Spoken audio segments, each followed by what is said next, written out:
Tonight will only harm it. OK, Chris, thanks for that update there. Well, police arrested 86 people in the aftermath of yesterday's match as officers confronted what they called volatile crowds.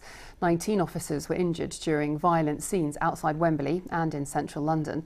Businesses around Leicester Square are today assessing the cost of some of that damage caused by drunken fans. And one business group says it's going to ask the Football Association to foot the bill. Our Home Affairs correspondent Catherine Carpenter reports.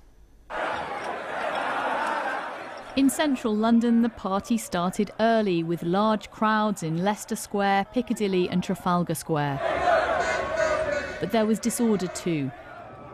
This driver surrounded before moving off in his badly damaged car.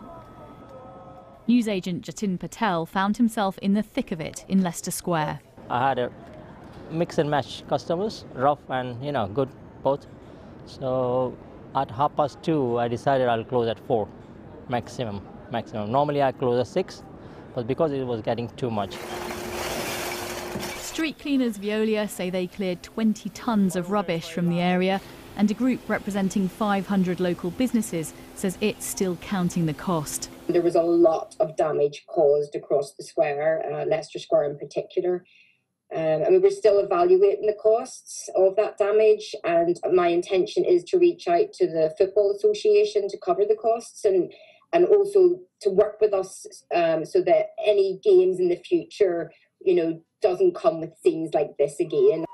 She described the scenes last night as a disgrace, but the Met has defended its policing of the crowds, which led to 86 arrests.